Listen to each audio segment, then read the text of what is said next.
All right. I tried to change the. I tried to change the device. I'm not sure. All of a sudden, we started getting an echo. I don't know if it was the laptop. The camera angle is crazy. It's pointing all the way up, but it'll be all right.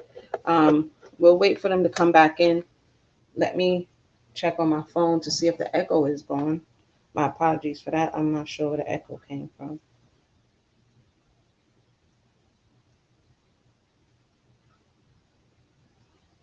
So I had to shut down that stream and open back another one.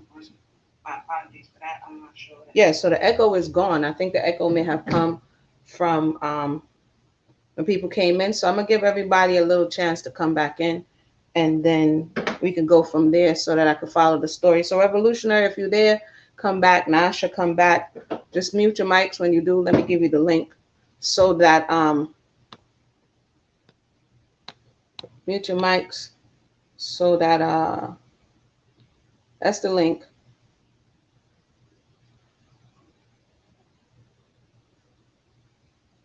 So yeah, definitely. There's the there you go. Come back in so that we can follow the conversation and hopefully get some clarity or some understanding.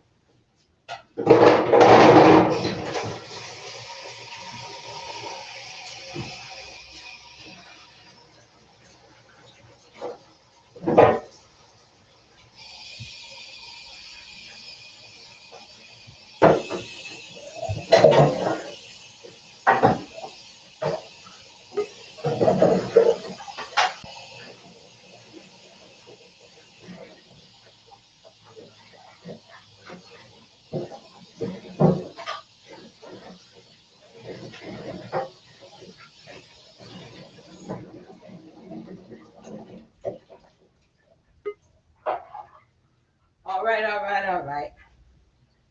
All right, you guys are back. Hold on 1 second. Yeah, hopefully the echo is gone. We'll give everybody an opportunity. Rinse out my thing here. Clean off my table. And time is going. What time is it? 2 o'clock.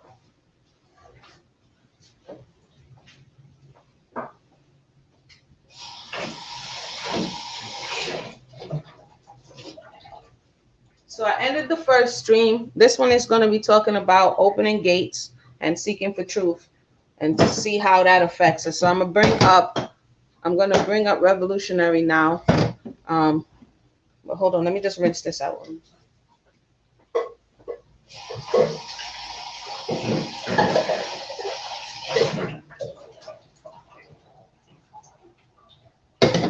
Okay, sis.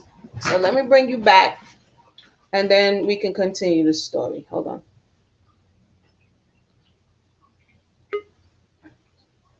All right, all right. Speak for me. Can you hear me?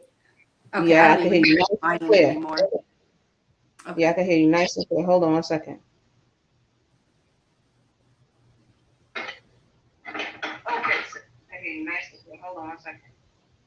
All right, all right. Speak for me. Hi. Nice and clear. Yep, that's much better. That's much better. Okay. So there we are. Go ahead, sis. So no, so yeah, we got that part of the story, and so now you're saying, we're talking about how gates were open and what you were concentrating on. So just to make sure that I heard you correctly, you said you were with the Israelite and you subscribed to certain doctrines that indicated sex was marriage, Right. and that you have a twin sister, and that twin sister was of a different lifestyle, Right. and you pass judgment on her. Right. Yeah. Right. Okay. And then you ended up on a dating site. Yeah. Yeah. The Hmm. relationship ended with the Israelite man. He left me because Okay. I gained weight, which that's a whole other story. Yeah. Okay.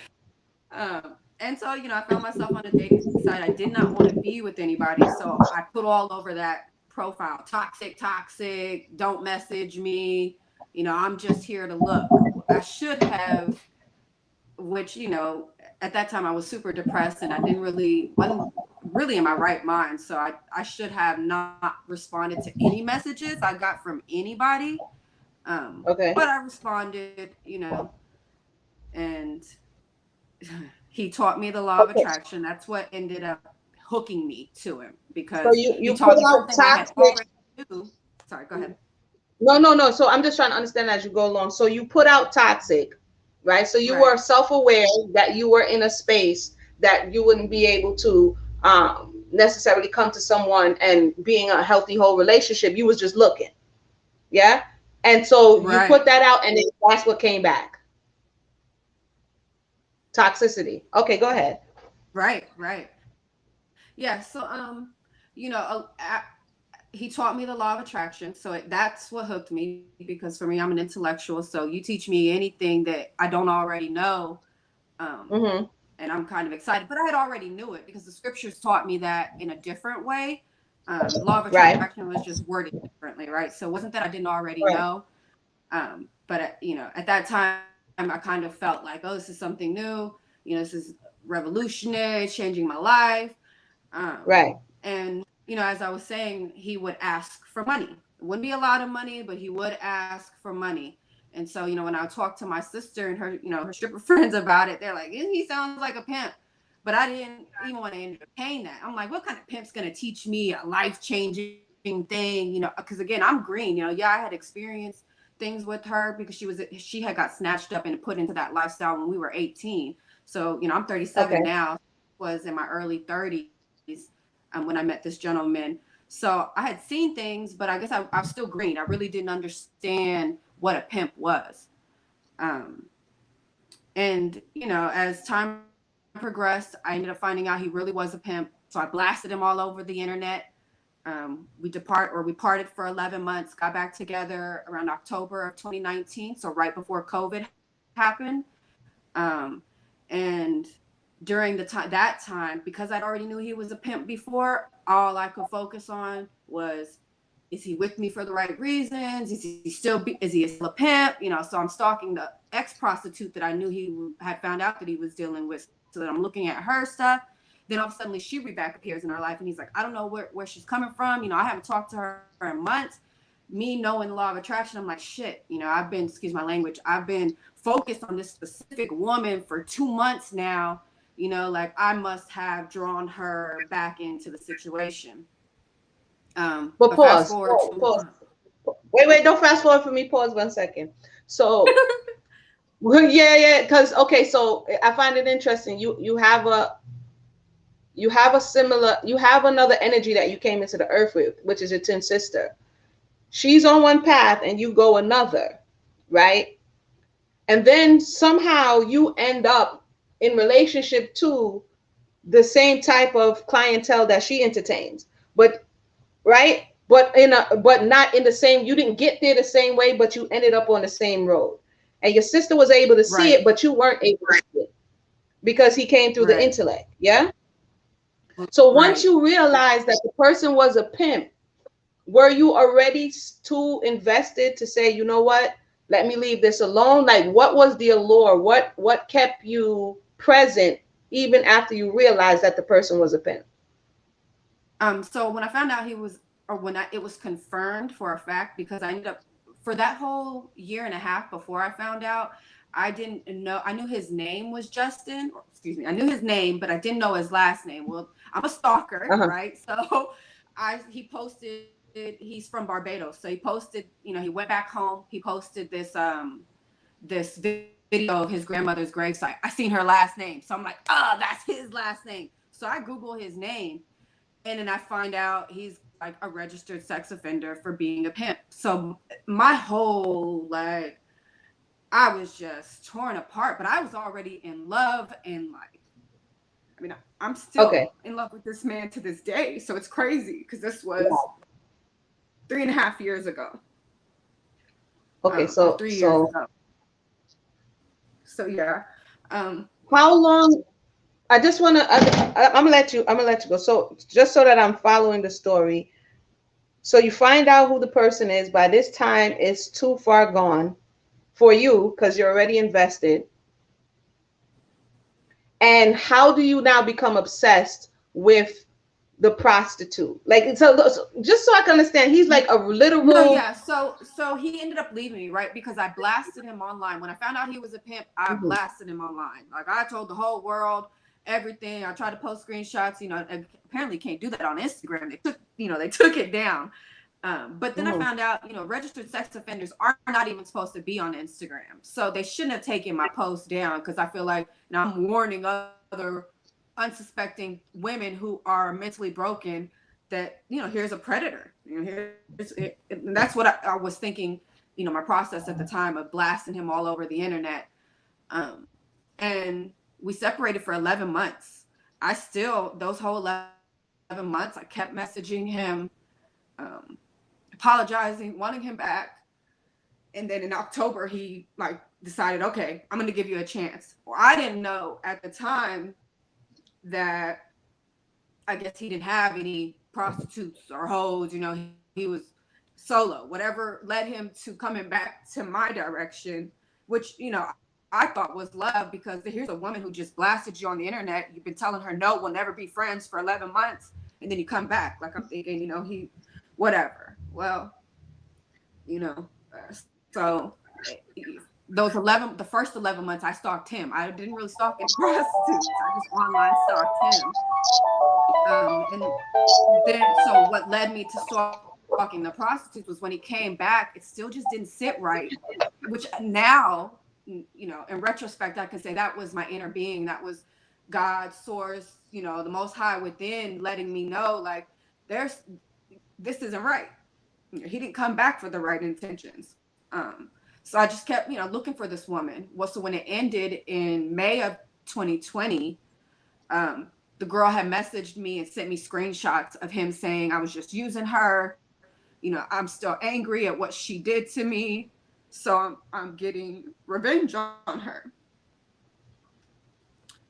Uh, which of course he denied that, said he was just telling a prostitute whatever he needed her to hear.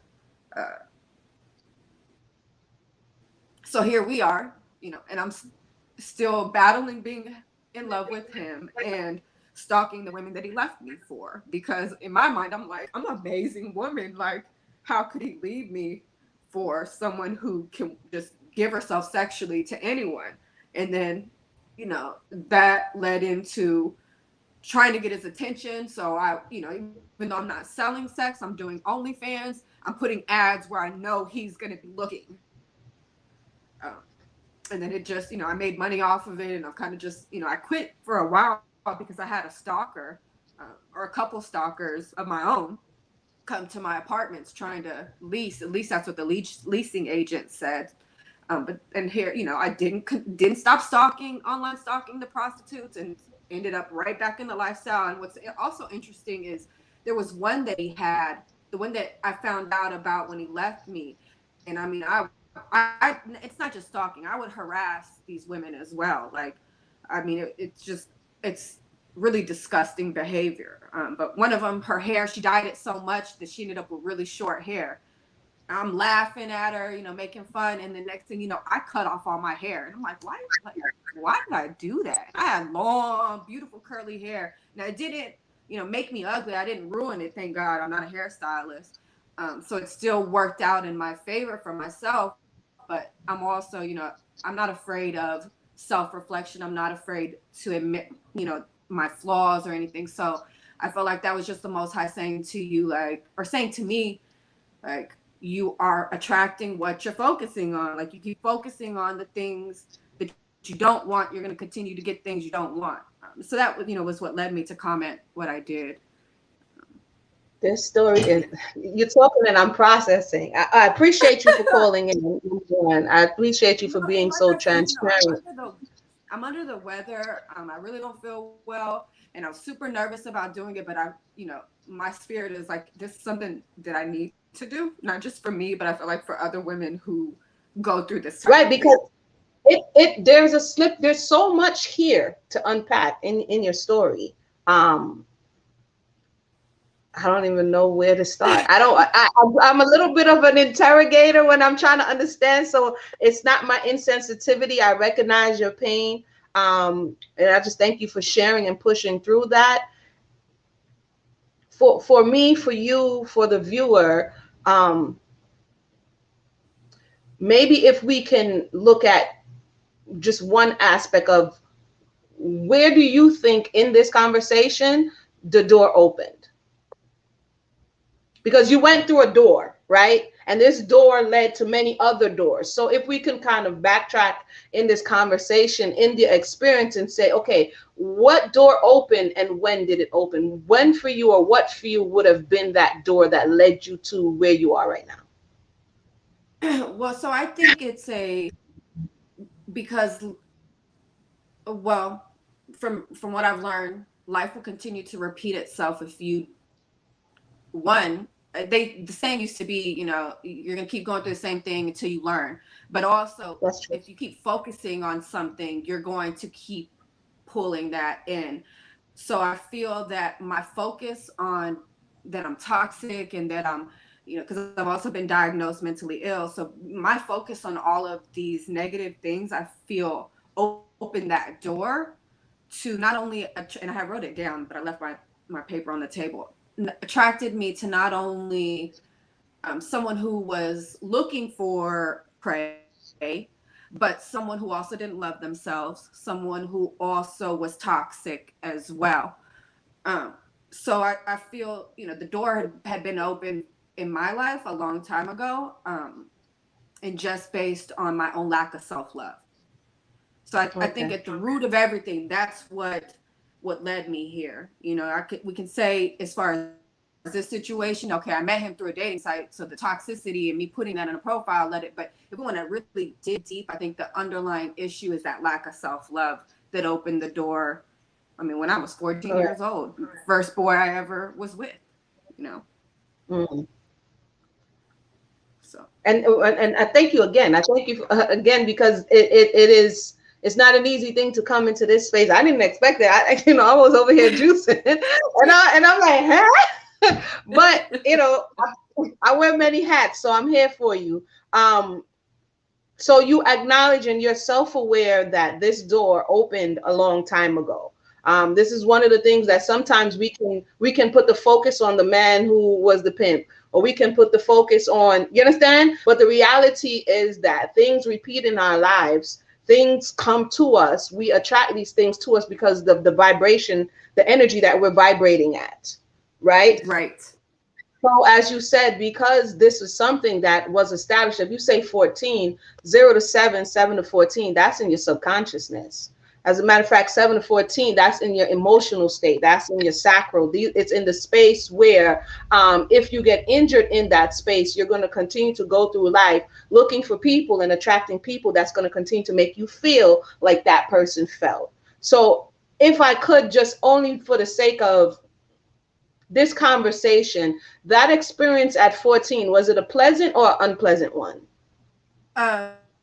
it was unpleasant because I ended up pregnant, and both my mom and the boy pushed me into abortion. I knew it was wrong. So when we went to the clinic the first time, I said, "No, I can't do this." So my mom was like, "Okay, we're gonna have a baby." And then the boy got a hold of me, and he's like, "Oh, we'll have when I go to the league, we'll have a baby when I'm 19." But like, I just my parents, I can't do this. So I told my mom, like, we got to go back. Like, I got to get this abortion. And she's like, "What?" Like, she had already knew that he had gotten a hold of me, or my mind, changed my mind. And she's like, "Well, I'll raise the baby. If you can't handle it, then I'll do it." And I was like, "No, I'll never, let you raise my child as if it's my brother or my sister." And so she obliged. We went back and I got the abortion, and I've been beating myself up since. And this is good, boy. Today I thought I was coming in here.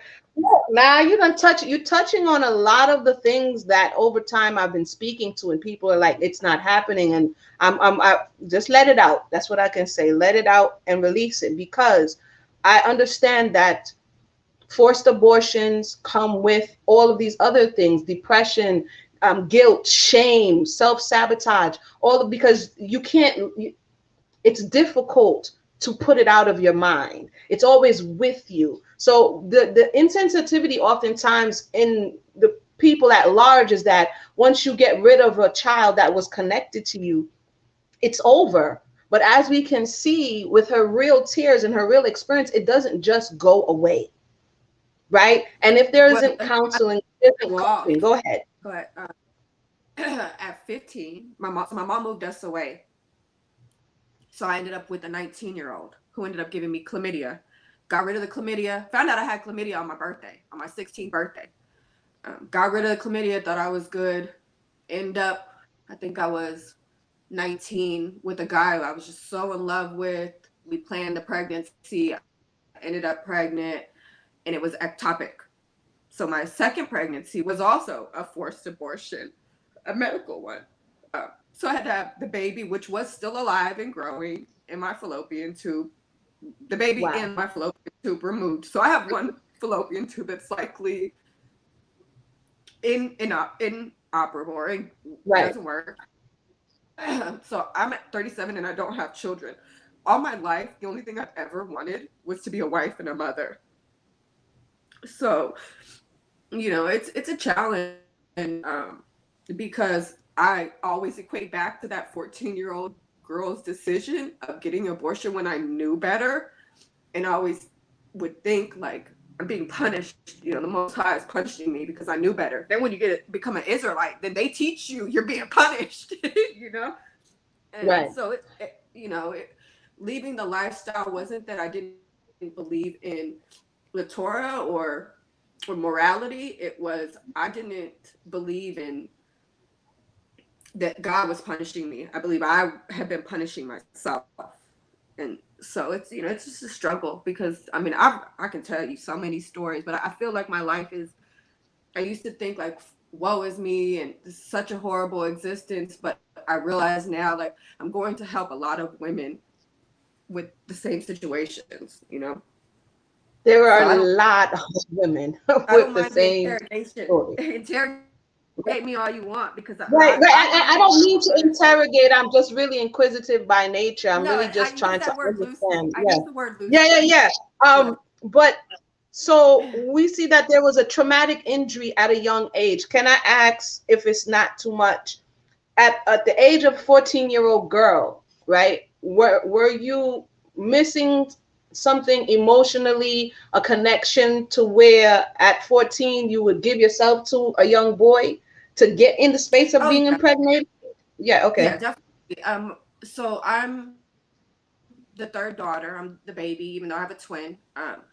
And I was just always super emotional, super needy. Always wanted to be hug all over my Right, mom, and she'd always stiff arm me. Like my grandma didn't give her that, so it made her right, uncomfortable. And then also as an adult, I found out she was molested at 5. So I imagine there was just a number of reasons why she was just not an emotional being. But I couldn't handle that. mm, And so my grandmother, her mom, she used to give me that affection. Well, then my grandmother was murdered when I was in 6th grade. Then Selena was, or first Selena, this singer, I'm sure you know who she is. She was right. murdered. I remember And that. Yeah, yeah. my grandmother was murdered. So Selena was murdered in 95. My grandmother was murdered in 90, or Tupac was murdered in 96, which you see, I had Tupac on my arm. And then my grandmother was murdered in 97. So for me, the 3 people I idolized the most, and I felt the most connected to, even though I didn't know the first two, um, were taken from me. And so at that point, I remember just feeling completely lost, like I didn't have that emotional support that I had when my brother Support. was. Right. Mm-hmm. So And I as remember not to in 6th grade, I remember I started being hypersexual. My first kiss was in 6th grade. Um, and I just did a lot of things that were just very, I can and look so back the now. male, was there any male energy, your father around, an uncle, a grandfather, was there any male energy to help balance the way in which Um, you felt about yourself or related to men? so my biological father, he killed himself when my twin sister and I were 2. My stepfather had been in my life prior to that. So I've always had a father, but my mom, so my older sister has a different dad, and she was raised by my grandfather and his wife the first 7 years of her life. So they kept trying to take or keep her from going back to my mom and moving in with us. So there was a time, and I remember them asking, like, "Oh, did your dad touch you?" You know, just asking these weird questions. But as an adult, I found out they were trying to, accuse my dad of touching us, keep my older sister with them.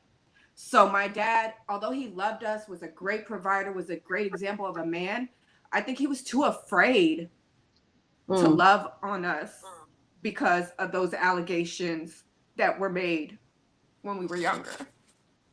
So he was there. He showed, what a man is supposed to do in certain aspects, but we never got really close with him for him to show me how a man should treat a woman. You know. Can I say before we move forward, and I'm just doing this off of No, the I strength that appreciate you've free been, counseling. Look, and it's free therapy. and Hey, the I fact that appreciate this is what I do. I want to ask you, do you see, as you're telling the story, because sometimes when we speak out loud, when we tell the story, it's kind of like dots on the wall, right? So with each point that you're saying and you're recounting what happened to your biological father, what happened to your stepfather, what happened to your grandmother, are you seeing some reoccurring themes in your early childhood and your formative years? Like if you can just one word them, like for one reoccurring theme, I see murder occurring more than one time, sexual violation or thoughts of that more. You see what I'm saying? So we have these things that are reoccurring. That means that to a certain degree, these energies are around you. Because what we vibrate on, whether it's known or unknown, our family, the soul family that we belong to, when transgressions, when the Torah says I will revisit the transgressions to the third and fourth generation, that must mean to a certain degree in our cloud, if we want to say our etherical cloud, in our cloud there are certain things that are present, and each person has their things that are present, and when we come into that bandwidth or when we come into that range, these things download, right? And we may experience it right, through someone else, or we may experience it in our own personal life. You understand what I'm saying? right, So just right, based on what the questions that I'm asking you, there seems that these are two common themes that are running through your experience up into adulthood. So right, even the tragic things, and my condolences to that which happened to your father and your grandmother. Now you're struggling with pain and guilt for the decision that you made at a younger age for the life of your child. You understand right, what I'm saying? So for me, how I began to help healing is just by beginning to point the dots, not even not to connect them yet, but just to put the dots on the paper. And then later on, we get to see how they connect. Because if we're trying to navigate our way out of dark spaces, you start feeling around on the wall to say, like, okay, where am I? You see what I'm saying? To open the right, door to be able to come out. So one of those things I think is because who was around. I know you may not know because you're younger, but what energy did your father leave when he left? Who did it? What was the energy? What was the environment that was created around? What was the words that kept being repeated as you know what I'm saying? All of those things right. subconsciously may affect you. But go ahead. Share anything you would like to share at this point. As you're talking, I will Um, I mean, I don't really have much else. much more to say. Oh, Huh? no, I say that to say, I hope I don't want to leave you with like, dang, I'm gonna just, you know what I mean? I say that to say, if you haven't already, if you haven't already, or you don't already, or if you're really looking to deal with whatever you're, because sometimes when we're fixated on something, you said you became fixated on this woman, right? Why the man was looking at this prostitute? What about her that it is not within me? Because you're Right, to a certain degree, what I hear is that there's a struggle with not necessarily acceptance, but someone that you love providing that security. In the same way, your mother, who you love, wasn't able to provide the security for you. This man is not able to provide this emotional stability and security, and so now you're going about trying to figure out why. Right? What about this person that I do not have? And it led you to emulate them to a certain degree. And like John is right. saying, asking a very important question: have you sought therapy? Um, not no, because I've never stayed stuck with it. You know, at 14 was the first time I tried to kill myself, so I've been in and out of hospitals and and off and on therapy and medication since then. You know, like I said, I'm 37 now. I'm back on medication. This time it was by choice, and I haven't dove into therapy yet because I get like this. I've not been able to deal or really find someone that I can, because also have an issue. I dropped out at 15, and so I've been self-educated since. I got my GED at 16, and I've just loved information. I just love learning. So I've often found myself in situations where the therapist is giving me the same information that I learned in all the self-help stuff I downloaded, since I Right. was a kid. So that's also the Right. challenges, I guess, in my ego, feeling like I know, more Right. You than already know. Right. there.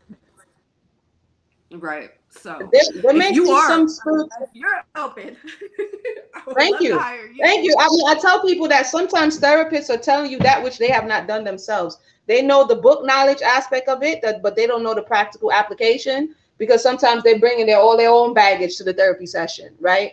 This is stuff that I've learned by application. It's not something that I've learned because, not knocking any knowledge. You need that knowledge, but you need to actually have moved through the processes as well, right? So, like I said, I see reoccurring theme, and there may be many things traumatically in your space, in your soul, family, energetically, etherically, that is being revisited.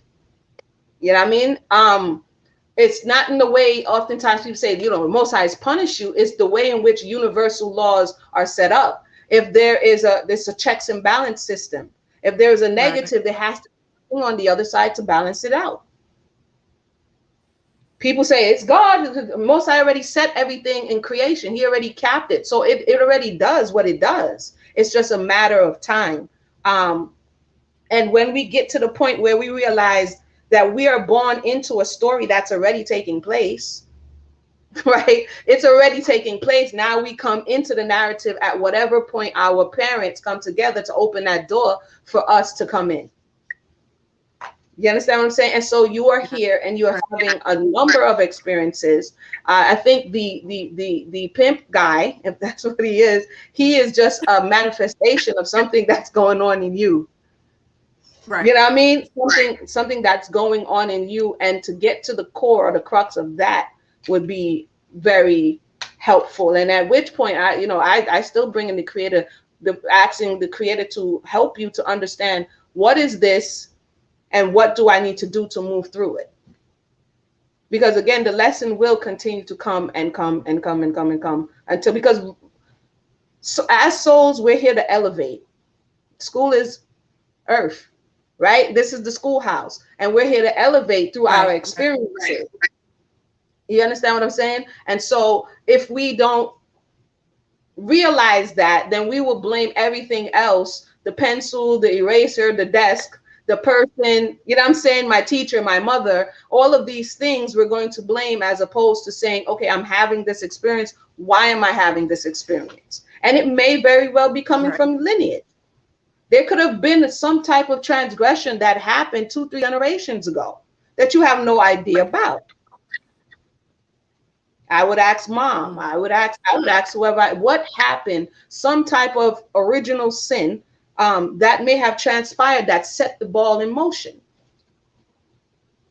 It could, and from what I'm hearing, based on my experience, is something around the reoccurring themes in your particular life: Right. children, Right. murder, and sexual exploitation. Because those are the reoccurring things that keep coming up.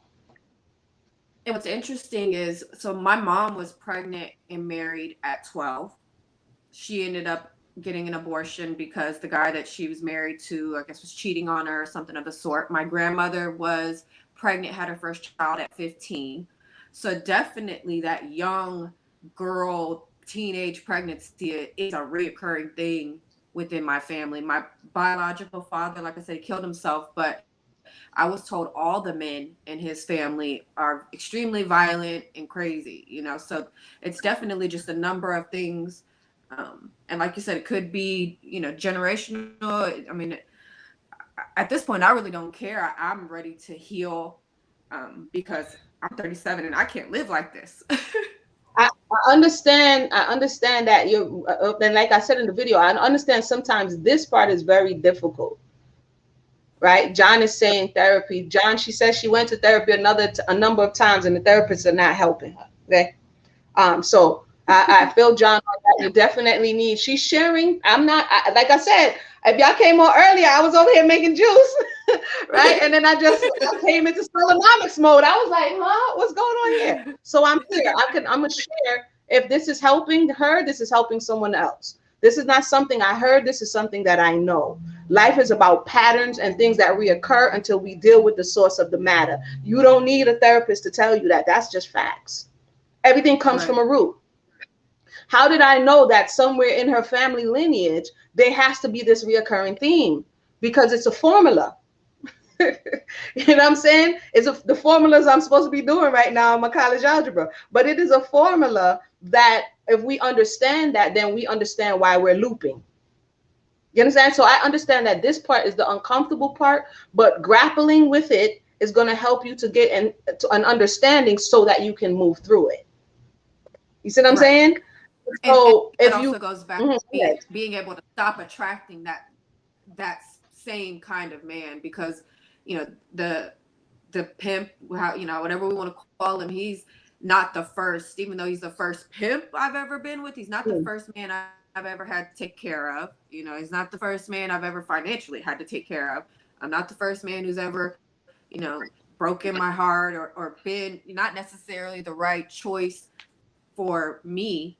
So like you said, the issue is not the external or the other person, or the right, issue comes within, correct. so. And again, as you said, if this has happened with your mother and your grandmother, you are walking in that same. You made the same choice that they made. It was like you could have Right. made a different choice, but a lot of things was already in this direction, and you manifested that same choice again.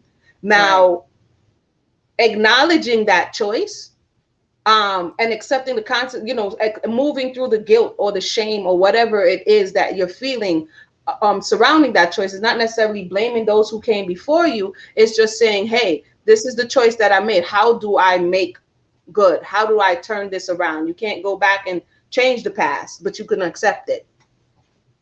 And I You think understand that's what I'm also, saying? like, you saw Mhm. how emotional I got with when we brought up the abortion, and that's one thing, I've leaving the Israelite lifestyle does not take away my guilt. Saying that I'm no longer in that belief system doesn't stop that I feel horrible. So my question would be, how does a person come to acceptance and forgiveness for something that they know was wrong, especially something so uh, painful as an abortion, because you're killing another being. Right. Part of it is right now you're professing it. I know that John is kicking and screaming, but you're right now you're coming to where you are. It says when you confess, right? You're coming. I didn't know, but you are coming forward and you are bearing yourself not only for the world to see that. Listen, this is what I did. This is where I was. And how do I move through this? I think this for me, the tears indicate for me there may be a level of breakthrough even in this area.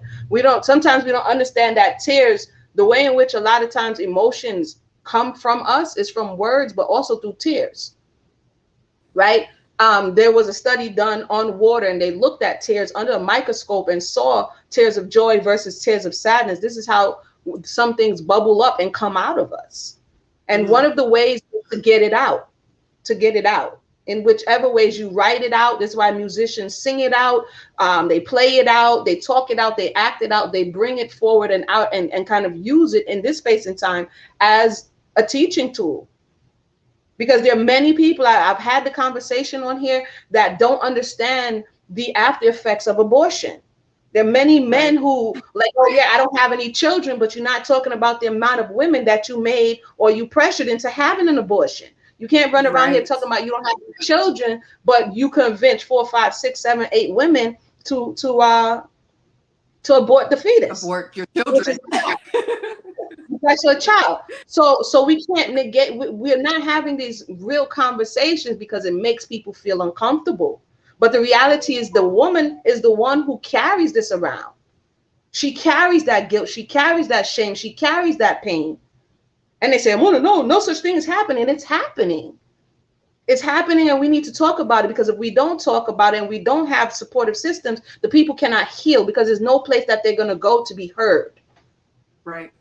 Yeah. So And that's why I I told you, see. I'm under the weather.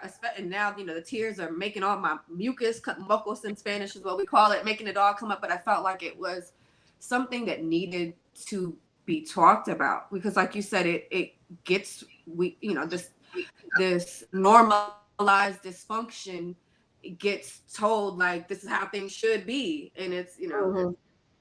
far from the truth. Like, So so I I felt would like it was I something would that say, needed. yeah, it was needed. I guess it was that kind of day. It's a cleansing kind of day. I would say that each person, based on what you shared with me and the audience, each person um, deals with their pain differently. Your mother dealt with her pain differently. She Right. closed off. You dealt with your pain differently. You opened up and continue to. But what you opened up to and what you are pulling towards you is manifesting the same thing, and that same experience is more pain, right? So to a certain Right. Right. degree, you need to pause on looking for the opposite sex to fill that void. There's a void that was created, and you have to begin to work on cleansing that space and addressing those injuries so that you can be in a healthier position to attract the person that you want and need in your life. And it goes with just for me that I can just speak from. This is not professional. I got certifications on the wall. This is me walking through life and experiencing life for myself and applying what I'm saying to you. When you go back and clear up some of this familiar or this family debt, things will begin to open up. So if Mm. your mother's alive, even just even if she's willing or unwilling, create a space to where you can speak to her if you can, right? To hear her position, see the similarities and differences. It's a healing process. Like, I went back and talked to everybody who was alive. I stress who was alive, because there's some people who may try to do the Saul and go talk to dead people. I'm not sending you to necromance. You feel me? I'm talking about, like, I'm not doing the necromancy thing. Everyone who's alive, who can give you insight. Sometimes we try to solve the problem from our finite thought process. We try to Mm. fill in the blank what we think, as opposing to being ready and willing to hear maybe some uncomfortable truths. And it sounds like, based on the Right. answers to the questions, you know some of those already, right? To know what happened to your father, know what happened to your mother. It sounds like you already know some of those uncomfortable truths, and just give them space to move through. A lot of times, the things that happen to us get stuck in our being because energy is supposed to move. So when it doesn't move through and it doesn't, follow its course, it gets stuck and it begins to make us sick. It begins to give us issues. You know what I'm saying? Psychological, mental, spiritual, and it because it doesn't have permission to have the experience and move the energy through. So That some makes of a us, lot it of weighs us sense. down. It makes a lot of sense. This is why things are supposed to flow, right? Even the good, bad, or indifferent, it has to be able to flow out. And when we're in an environment where we normalize dysfunction and people say, don't talk about it, I don't want to hear about it, it's making us uncomfortable, it gets stuck. And then people look to soothe that pain in other ways, in relationships and acceptance. And it becomes about everything that's outside of us as opposed to what's going on inside of us. Right. I hope that was helpful. No, it was Again, extremely helpful, and I appreciate you letting me on. And we getting into this. I appreciate it. yeah, it's you're welcome. That I will say. Like I said, I'll just say, you're welcome. Again, John seems to have a problem with everything. So John, thank And you I'm for thankful joining. I can't even see what John's got going on Yeah, because don't I look don't at have what John is YouTube saying open. right now. John seems to have a problem with everything. Okay. Um, we did not tell her not to go to therapy. She did not say she was not in therapy. We're having a discourse. People can have conversation, John. We just happen to have this conversation in the public. I didn't know the conversation was going to happen. People are being benefited. It's okay, calm down, right? It's okay, calm down. Telling somebody to talk to who they need to talk to. The therapist can only take you but so far. They're not in the experience. I didn't experience your life. You experienced your life. Yeah. So I have to honor that. Your mother experienced. So you go back to the people to a certain degree who you are having this experience with, um, and get clarity if you can. But in this conversation, we can definitely see where a lot of it is coming from. It's coming from childhood, usually does, and it's coming from those experiences that we didn't get a chance to work through, and they're still in And I us. think that a lot of people don't, they, we compartmentalize, and not me specifically. I don't know how to compartmentalize, but a lot of people compartmentalize so they can go through things and still manage into adulthood, but then don't understand why they keep attracting this kind of person, or, this person is this and this person is that. But it's like you were saying earlier, the energy, the vibrations that you are living on, or vibrating in that moment is what's attracting to you in that moment. So if you got a crappy guy, you need to see what's within yourself that's Right. attracting this crappiness, This, so yeah. that's why. Right. And I think it's also hard for other people to, like, because I am so compassionate with the so-called pimp, or any of my other exes, but it's like, I mean, I know how to take accountability, and I know that I'm not perfect, and I know that, there's a lot of things that I had no business getting into a relationship with anybody until I was healed. And I think that if Yes. most Yeah. people took that approach, we wouldn't have so many dysfunctional relationships. This is facts. And based on what you said, the compassion sometimes, it's like sometimes our filters are too open, right? Mm, So for instance, I was thinking about it. I got a sieve over here. Depending on what you're trying to make, you want the holes to be smaller or you want the holes to be bigger, right? The holes are right, bigger, you're doing pasta. If you do straining juice, your sieve holes can't be because everything is going to come through, right? So when we have trauma right. emotionally and we become these empaths or overly compassionate because we are so in a deficit, we want all to come through because Mm, we just feel we need something to connect to. So if we sieve out too much, we might end up with too little. Do you understand what I'm saying? And we're already at a deficit.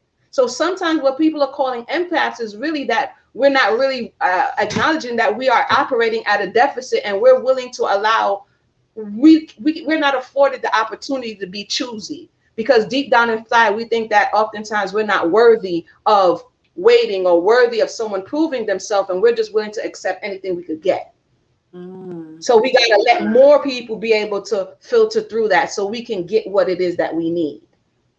And you may look at somebody whose esteem is higher and be like, no, I'll pass on that, and that person will jump and be like, nah, I'll take that, right? Because one Right. person is hungry and the other person is not.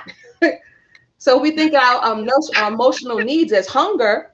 One person is a little more choosy with what they eat, Right. as opposed to the other person is like, it's food, it's food, I'm gonna eat it. And oftentimes in Torah, people may be like more picky and choosy with what they eat, but we still consume toxic people and things and situations emotionally because we don't have the same laws and guidance that we have for food for people in our minds. Mm, Because if I say I have a standard for people, then there's more and more people that I'm not going to be able to associate with, that I'm not going to let into my sphere. You understand what I'm saying? right. So it's a growth process. I think to what I've heard, you're more self-aware than most, right? You're aware to a certain degree. Um, truthful perspective, what's going on? All praise be to the Creator. All praise be to the Creator for knowledge, the wisdom, and the understanding to be able to share. Um, and to be able to reach people where they are. You know what I mean?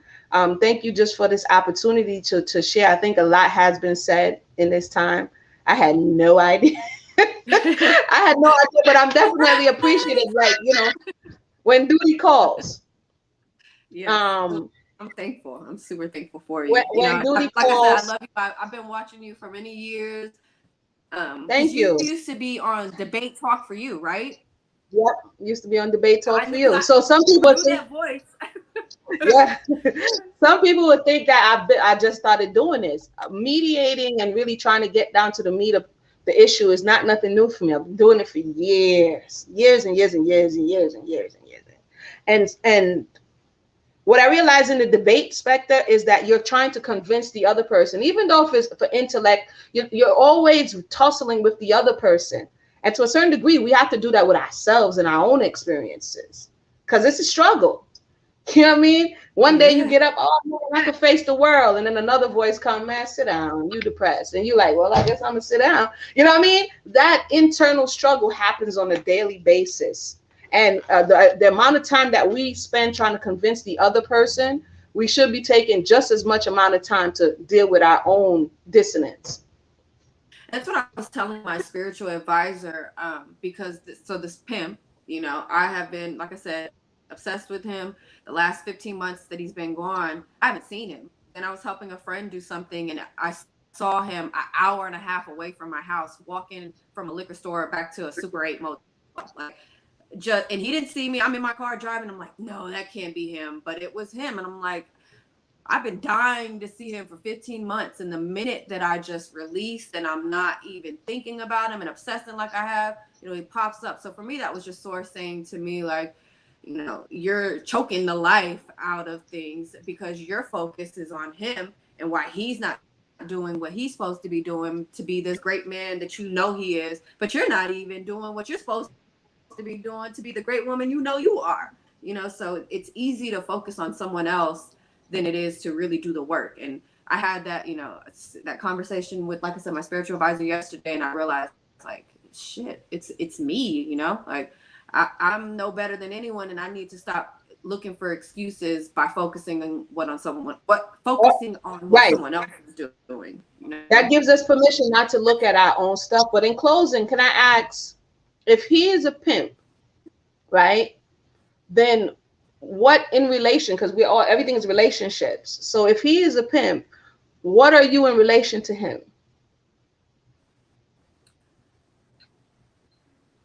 Now nothing. What But were I mean, you? What would you would well, in so this? who I thought Mhm. that I was, and from the relationship that he and I had, and everything, I thought I was his wife. I thought, or I thought I was heading that way. We talked about having children, me meeting his family. So it wasn't like a pimp post situation that you might see on TV or even on the internet or anything like that. We were in a genuine relationship. So it was hard for me to consolidate that this man I'm in a relationship with is also this man who takes all this money from all these women and takes all their money and has them having sex with men, because he would always tell me, you better not give away what's mine to anybody else. So it wasn't like so it So was no, no, no, I'm just trying to understand. So in the relationship, there was a level of feeling special because I am not, he's not doing to me what he's doing to them. So that right. gave you, Well, and it did was it that, give but then you, it was also a hate thing because, like I said, my twin sister was snatched and put into this lifestyle at 18 years old. So I didn't even, I left this part out. The day I met him in person, because he kept pressuring me, like, please just let me meet you. We can stand outside and talk. So I was like, oh, okay, fine, come over. That specific day, he had asked me, who do you live with? I was like, I live with my sister. She's a stripper.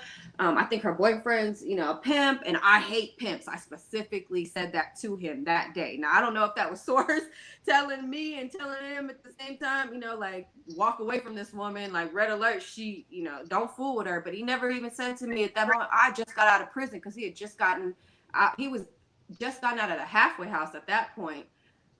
which is, you get out of prison, then you go to a halfway house. So he had just gotten out of halfway house for that case, like I said, where he was convicted and a sexual offender. So it was crazy. And I would, tell him the last time we spoke, like, you knew the first day you met me that I hated pimps. And I didn't just hate them like, oh, it was a strong conviction for me because of what my sister went through.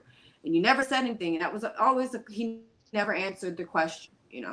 But it was always, I could never understand, like, if someone tells you that, why? Maybe for him it was like the thrill of being somebody, or and me not knowing who he really was, and him, I don't know. But I specifically told him I So hated hating him. what he does. So to a certain degree, you hated what he does, but loved who he was. Yeah. And even still to this day, that's the problem I have with letting him go, is because I feel that I know who he is. And just the same way that I do all these ugly things, like harassing prostitutes and being ugly to them, and stalking them online, I feel like it's still that same low vibration that he's on.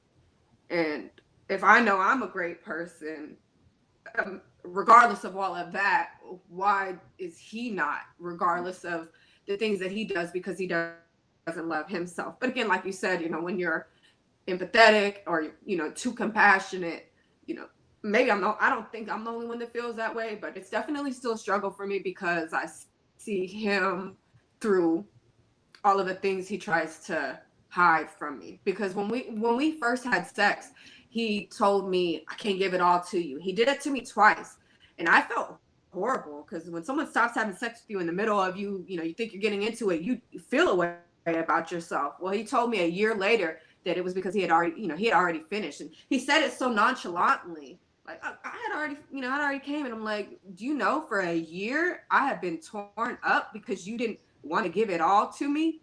But that was something that he was saying to me in the moment, because he had already, ejaculated prematurely and didn't want to let me know that. So I had, at that moment, that a year into the relationship, is when I started to really see, oh, he's got a lot of self-esteem issues himself. And I think that's where I started to forgive the things that I wouldn't forgive from anyone else. Like, So are you still obsessed up until this very day? Like, are you yeah, still stalking? So yeah, okay, so to this day, it's like there's an obsession. You stalk them, what, on social media? What? How does the yeah. I mean, stalk I don't like? go, I don't stalk in person, which was crazy to me, how I happened to run into him, because we live, not far from each other. So for him to be an hour and a half away, and for me to see him leaving a store was just the craziest thing ever, because we had took in a wrong turn. So I wouldn't, that meeting or me seeing him that day should have never happened. But yeah, I mean, it's just an online thing. And I think for me, it's also, because he doesn't because I have gotten rid of all his Instagram. Anytime he makes one, I report it, because he's a sex offender and he's not supposed to be on there, because I get angry, and I think to myself, like, he can't even help himself. He's a predator, and he don't even realize that he is, because I Well, if think in he his can't help mind. himself, Go ahead. no, I'm asking, if he can't help himself, is there somewhere in your thought process that you can help him? Not that I can help him, but that I don't. I guess it's just the things that we were learning together, I feel like could help us both. So for me, I don't want to be left behind, and I don't want to leave him behind. So you Um, feel a bit responsible for him to a certain degree? I do. I feel, for some reason, You like might I have to feel. explore that on in your. You might have to. That may be a place where, because sometimes when we become obsessed, to a certain degree, you feel connected to, you feel responsible for, you feel as though, you know what I mean, something is on your shoulders, or what you're telling yourself, or through conversation. I don't know. We weren't there. You were there. To where you may feel obligated to this person, and it may not even be based in reality, in the sense of that you're really obligated for this grown individual who happened to be in this Right. state before you. No, and You understand what I'm he saying? was right. He was, doing. He told me he'd been doing this since he was 21. So it definitely wasn't like he got with me and became this person. I feel Right. responsible. Nothing like that. But I definitely feel he, because as an Israelite, we were told, or at least in the circles that I followed, I was told to stay away from things like The Secret. I was told, to stay away from certain things. So when he came into my life, he opened my mind to different schools of thought, different things that I never would have. And even people before him that would try, it just never penetrated. They could never. So I guess I just felt like, well, if he did, there must be something special about him specifically. Because, like I said, And I've been in situations if where I I've may give a obsessed over biblical an ex. reference, if I may, the serpent spit game too. You know what I'm Mm, saying? The serpent spit game in the garden, and you know what I mean. So knowledge has always been something that, as we're looking at the subconscious community, so knowledge has always been something that people use to pull other people in. It doesn't mean that it's good. It doesn't mean it's going to lead the person to a good place that they're going to be right. whole and healthy. It's just something that people use to open you up. That's why they say, when, like, in the street vernacular, they'd be like, "Oh, I was open." What does that mean? We're saying that when I got some new information, it opened my mind. So that's why we're asking about doors and when do you think the door opened. So because he opened the door in your mind to some degree, and a lot of people do this, feel that they owe homage to the teacher or the person that opened that door. It may be just you walking into a store, a person opens the door, you say thank you, and you go through, right? As opposed to, now I have to go all around the store with you. I have to go to the checkout Go with you. find I them, got to open the go. door for you. Right, Right. right. They just open the door. And it could be, and then you have to ask yourself, what door did they open? They could be like, no, I'm not even going that way. What is the benefit from the things that you learned in there? And is it leading you to the place that you need and want to be? Not even want to be, that you need to be. Because sometimes people come and open doors that lead us to dead ends. Mm, It may be exciting, like, ooh, it's exciting up in here. But at the end of the day, they actually threw a false course, or of course. And for biblical reasons, the Shabbat is, what time is it? 3 o'clock. Okay, hold on. I'm gonna finish juicing. But for an example, when, I don't know if you remember the prophet in the book of Kings, who was given an instruction and was told, give this message, don't eat or drink, and don't go back that same way you came. Here comes another prophet opening a door. Hey, I'm a prophet too, right? I got some knowledge for you. You want to come in? So sometimes we have people that come into our lives to wow us, but they're actually leading us off course. And how do we know? The fruit that they bear, mm, right? The fruit that they bear. So, like you said, you told the person, hey, I hate pimps. The energy was already around your sister.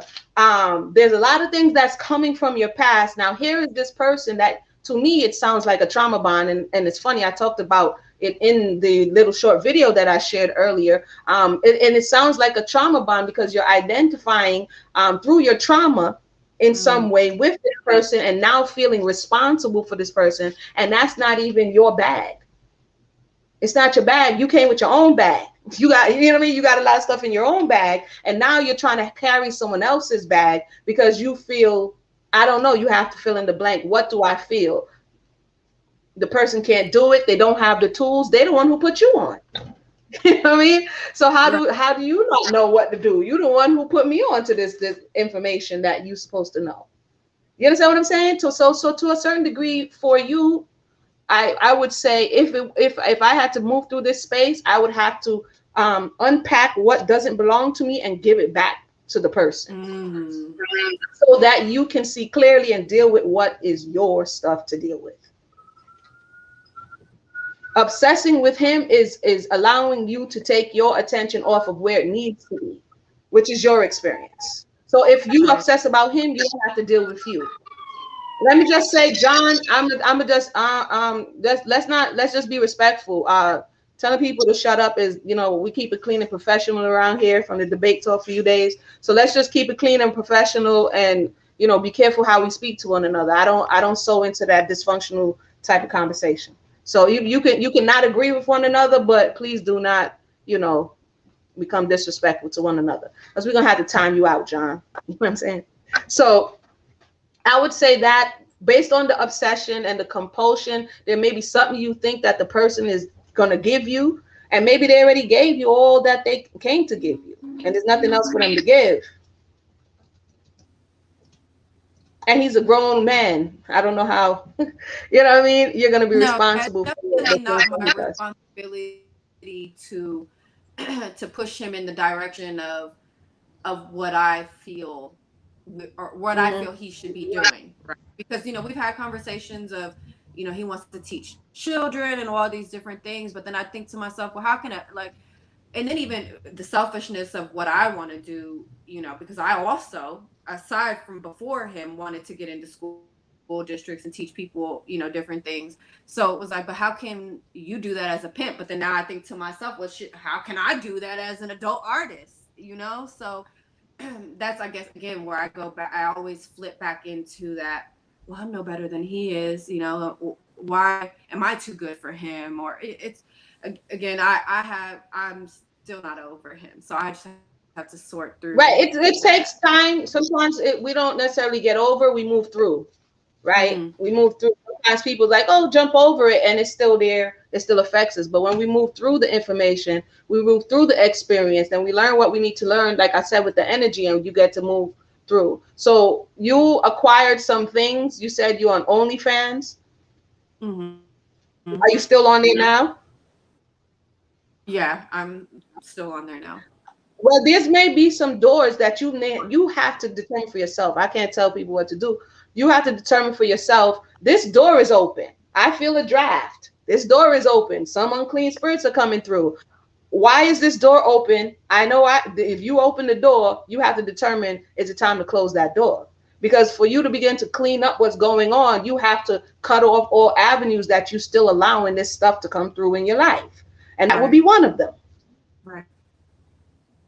No, I That would mean, be one of and that's them. why again, I was hesitant to get on, but then I thought to myself, like, Michelle, if you know what your purpose is, and you know that this is eventually part of the story, why are you continuing to make it three to five chapters instead of just Right, that one chapter that it should have been as a right. lesson, you know? Yeah, it's definitely a lesson, and it's whether or not you're prepared to sit down and be still, feel the pain, feel the hurt, feel the burn, feel everything that you need to feel. Because sometimes we don't want to feel and move through it. Put it bare, lay it bare. This is what I've done. This is what I've allowed. These are the doors that I've opened, and this is what I'm ready to close. So that now, like I said, give the person back their stuff. And it may not just be like, oh, I'm over the person, but you may be starting to disconnect the things that you have in common so they de-manifest. The same way you Mm, manifested them is the same way you can de-manifest them, which is changing the things you have in common. You do it all the time when we go to school. Maybe you had college friends and y'all used to do whatever, whatever. You had all these things in common, the same class, you ate at the same hall, you went to the same club. Now you move from that city, you don't wear those clothes no more, and you don't listen to those music. They're not going to want to come around. Why? Because you have nothing in common. But if you're right. still on OnlyFans prostituting virtually to a certain degree, your Right. image, That, that means you still have something in connection with that person. That person is a prostitute, and you're exposing yourself on social media. You understand? So if you close that door, okay, I no longer am that person that you are doing this to. Because I think to a certain degree that there you're establishing a connection with him. Even you know what I'm I mean, saying? By he said, that's why I started it to there you in go. some way, yeah. That, I mean, Yeah, the only that's reason I connection. started. And it's having you looping. It's not taking you to where you want to be. So you have to be like, Right. okay, that's the reason that I started it. Now this is going to be the reason why I end it, and disconnect from that, because that is also maybe fueling the obsession. Yeah, that makes sense. You understand what I'm saying? And Yeah. and and now, okay, then now you have to ask, okay, what do I do with this abundance of energy that I have? Because it's doing. You have, okay. Rewind. Say when you go on there, maybe you chart how it makes you feel, good, bad, or indifferent. What are your benefits and payoffs, right? What are the consequences? And because that energy now is going to bound up.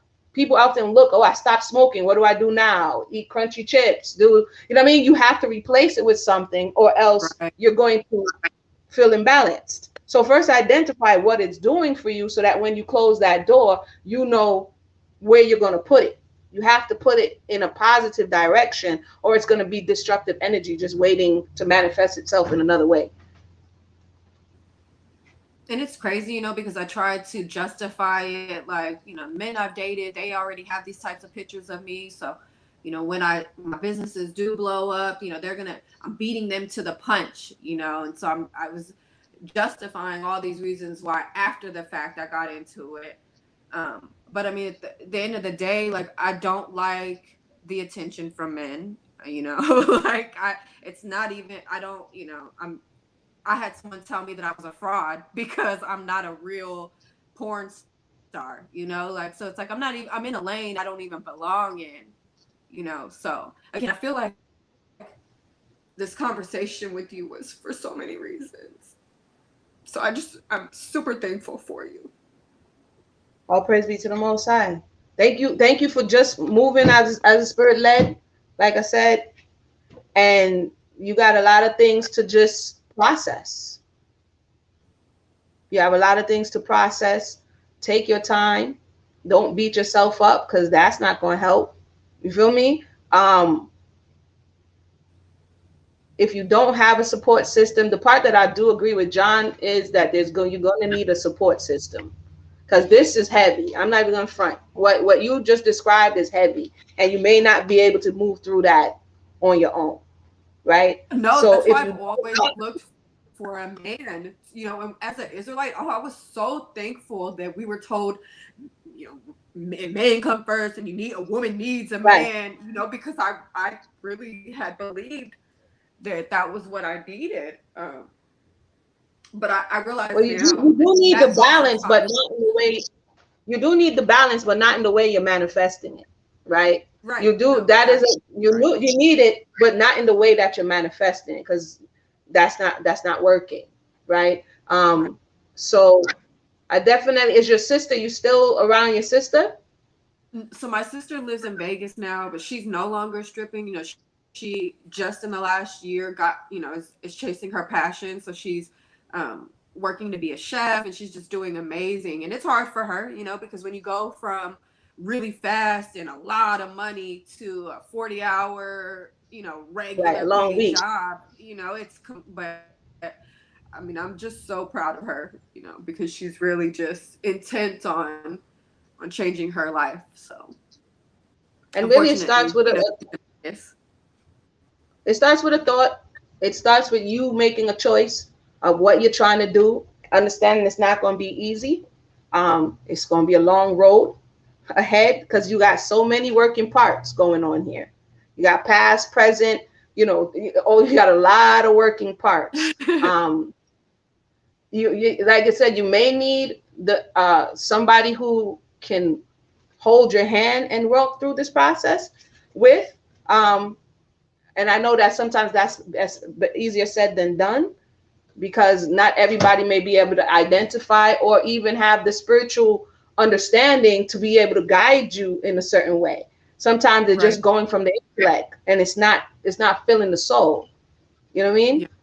mean? So I pray that you do are able to find somebody who can help hold your hand in that way. But in the interim, make a choice. It all starts with a choice. You make a choice. Understand that where there's life, there's hope. The Most High allow you to see another day, and it's about moving through the muck and the mire.